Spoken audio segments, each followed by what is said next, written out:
विसर्ग संधि पढ़ा रहे थे हम कल यहाँ पे, और विसर्ग संधि में मैंने कहा था कि यदि किसी भी पद के बाद में विसर्ग आए, क्या है विसर्ग आए, और विसर्ग के सामने स्वर या फिर कौन सा वर्ण हो, व्यंजन वर्ण, ठीक है ना, तो इस व्यंजन वर्णों, तो इस विसर्ग के स्थान पर जो भी परिवर्तन होते हैं, क्या होते हैं परिवर्तन, ठीक है ना, वो परिवर्तन क्या कहलाते हैं विसर्ग संधि। और जो विसर्ग संधि के स्थान, विसर्ग के स्थान पर जो भी परिवर्तन होगा, संधि भी उसी के नाम से जानी जाती है। जैसे हमने विसर्ग के स्थान पर से कर दिया, फिर क्षय किया और फिर क्षय किया, तो ये सब किसमें है, कौन सी संधि में आएगा, ये सत्व विसर्ग, इसमें आएगा सत्व विसर्ग, ठीक है ना। इसके बाद में यदि विसर्ग के स्थान पर रह हो रहा है तो किसमें आएगा रत्व विसर्ग। यदि विसर्ग के स्थान पर उ हो रहा है तो किसमें आएगा उत्व विसर्ग संधि। कौन सी संधि हो जाएगी, उत्व विसर्ग, ठीक है ना। और इसी तरह लास्ट कौन सी बची, विसर्ग का लोप। यदि विसर्ग का लोप हो रहा है तो वहां पर होती है लोप विसर्ग संधि, ठीक है ना। तो कितने प्रकार की हो गई, 4 प्रकार, ठीक है। विसर्ग के स्थान पर जब हम कोई भी परिवर्तन करेंगे, कब करेंगे परिवर्तन, जब सामने क्या हो, या तो स्वर वर्ण हो या व्यंजन हो, मतलब कुछ तो सामने होना ही चाहिए, लास्ट में नहीं होगा, पद के अंत में नहीं होगी संधि। क्या होगी, यदि सामने कुछ है तो ही संधि होगी। तो कौन कौन सी होगी, से हो रहा है तो सत्व विसर्ग, रह हो रहा है तो रत्व विसर्ग, हो रहा है तो उत्व विसर्ग, और लोप हो रहा है तो लोप विसर्ग।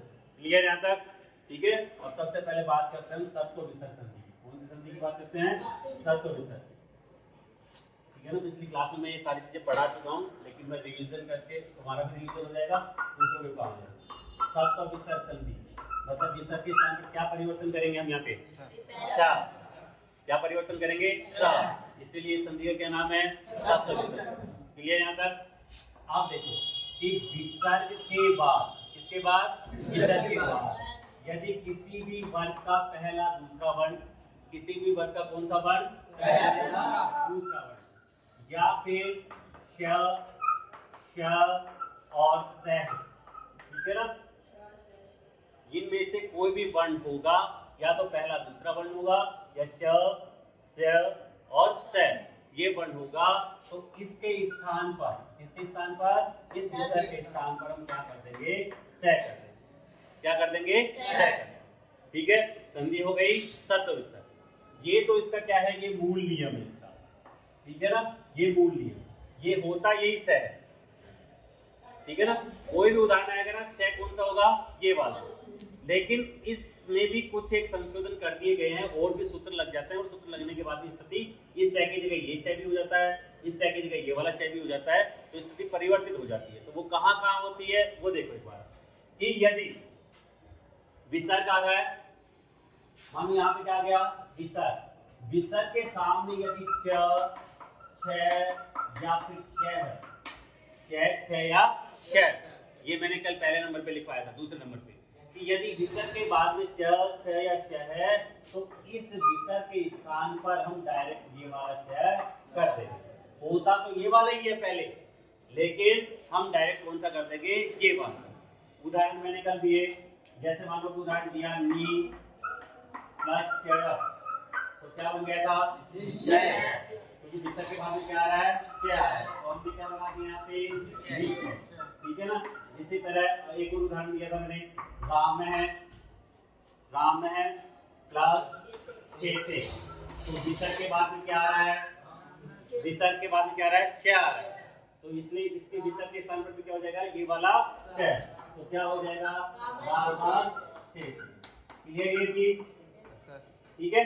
इसी तरह इधर दिख रहा है ना, उसमें दिख रहा है इधर, तो इसी तरह यदि विसर्ग है, विसर्ग के बाद में त, थ या फिर क्या होगा ये वाला श, ठीक है ना, तो इस विसर्ग के स्थान पर भी ये मूर्धन्य स हो जाएगा। क्या हो जाएगा, मूर्धन्य स। इसके उदाहरण दिए थे, धनु प्लस टंकार, ठीक है, धनुष प्लस टंकार, तो क्या बन जाएगा, धनुष टंकार। अभी मैंने एक चीज कही थी कि क्या होना चाहिए, विसर्ग के बाद में स्वर या व्यंजन वर्ण होना चाहिए, तभी विसर्ग संधि होती है। अब इस वाले विसर्ग के स्थान पर आप कर सकते हो क्या संधि? नहीं कर सकते। क्यों? इसके आगे कोई वर्ण नहीं है। जब कोई वर्ण होगा विसर्ग के बाद तभी हमें संधि करनी है। ये क्या बन गया हमारा? धनुष टंकार। क्या बन गया? धनुष टंकार। ठीक है ना। तो दूसरा नियम क्या हो गया? ये। इसी तरह देखो, अब एक नियम क्या कहता है कि यदि विसर्ग से पहले, ये तीसरा नियम ले लो कि यदि विसर्ग से पहले ए या आ होने चाहिए या नहीं होने चाहिए? नहीं होने चाहिए। इन दोनों को छोड़ करके, ए या आ को छोड़ करके अन्य स्वर हो। क्या हो? अन्य स्वर। क्या नहीं होना चाहिए? ए या आ नहीं होना चाहिए। ठीक है। जैसे राम है, राम में क्या आ रहा है? विसर्ग से पहले अ आ रहा है। मैं के अंदर किसकी मात्रा है? अ। ठीक है। ये नहीं होना चाहिए, ये हो जाना चाहिए चीज। ठीक है। और सामने क, ख, प और ख ये वर्ण होंगे तो इस विसर्ग के स्थान में भी कौन सा से हो जाएगा? ये वाला से हो जाएगा। कौन सा से हो जाएगा? ये वाला। अब इसके दोनों उदाहरण मैं देकर बता रहा हूं आपको कि एक उदाहरण तो जैसे हमने यहां पर दे दिया नमः प्लस कार है। ठीक है। नमः प्लस कार है। और एक उदाहरण में यहां लिख देता हूं नी प्लस कंटक है। नी प्लस कंटक है। दोनों में देखो, यहां पर भी क्या आ रहा है और यहां पर भी क्या आ रहा है? क्या? दोनों में क्या आ रहा है ना? अंतर कहाँ है कि यहाँ विसर्ग से पहले ए आ रहा है और यहाँ विसर्ग से पहले ई आ रहा है। तो ये सह तभी करेंगे जब विसर्ग से पहले ए या आ नहीं हो। जब विसर्ग से पहले क्या नहीं होना चाहिए? ए या आ नहीं हो। यदि ए या आ विसर्ग से पहले होगा तो हम केवल सह कर देंगे, ये वाला। ठीक है। यदि ए या आ विसर्ग से पहले नहीं होगा, अन्य कोई स्वर होगा तो हम ये वाला सह करेंगे। यहाँ तो ये बन जाता है नमस्कार। क्या बन जाता है? नमस्कार। और यहाँ ये क्या बन जाएगा? निष्कंटक है। क्या बन जाएगा? निष्कंटक है। ठीक है। क्लियर है यहाँ तक? और उदाहरण देखो, जैसे नमः ते क्या बन जाएगा? नमस्ते। क्या बन जाएगा? नमस्ते। ठीक है ना। इसी तरह मानो कि हमने बना दिया निधि प्लस फलय। क्या बन गया? निष्फलय। कौन सा शहर? ये वाला। कौन सा शहर? ये वाला। तो क्या हो जाएगा? निष्फल। ठीक है। क्या हो जाएगा? निष्फल। क्लियर कर दो। निष्कर्ष ऐसे बनता है नी प्लस कर्षः। क्या बन जाएगा?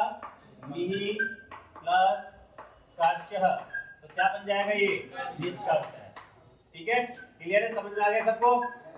ठीक है।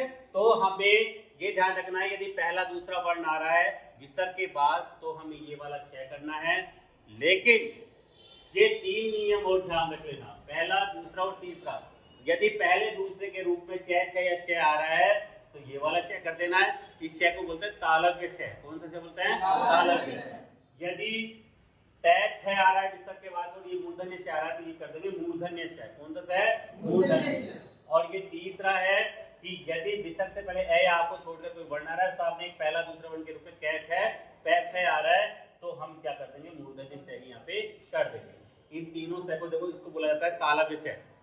क्यों बोलते हैं? क्योंकि जो हमारे मुख में जो उच्चारण स्थान है उन उच्चारण स्थानों के नाम से ये तीनों क्षय जाने जाते हैं। इचु यशा नाम तालु, ये वाला जो क्षय है वो तालु से बोला जाता है। श ये वाला मूर्धा से बोला जाता है। मूर्धा अपने कंठ में होती है, उससे बोला जाता है, इसलिए बोलते हैं मूर्धन्य। और ये स दंत से, दांतों से। जब भी स का सही उच्चारण करोगे आप तो दांत आपस में टच होते हैं। ठीक है ना। स सही उच्चारण तभी होगा जब दांत आपस में टच होंगे। ठीक है ना। इसी तरह ऋतु लसानाम दंता, तय वर्ग की जो भी लाइन आप बोलोगे ता उसमें आपके दांत आपस में टच जरूर होंगे। ठीक है। तय थ द ऐसे करते हैं। तो ऋतु लसानाम दंता, अपुआ विसर्जनिया नाम कंठ है। ए कै वर्ग ये सब कंठ से बोले जाते हैं। ईचु यसा नाम तालु, ई और च वर्ग तालु से बोला जाता है। ऋतु रसाना मूर्धा, रे ट वर्ग और श ये मूर्धा से बोले जाते हैं। ऋतु लसानाम दत्ता, पूत मान्य नाम होस्टव, ऐसे सब सारे वर्णों के उच्चारण स्थान क्या है, अलग अलग है। क्लियर है चीजें? पहला दूसरा वर्ण सामने होगा या तीनों से में से कोई भी से होगा तो इसके स्थान पर क्या करना है, से करना है। ठीक है, 3 नियम मैंने आपको बताए दिए हैं। ये हो गया आपको कौन सी संधि होगी, सत्व विसर्ग। अभी कौन सी पढ़ेंगे हम, रत्व विसर्ग। ठीक है।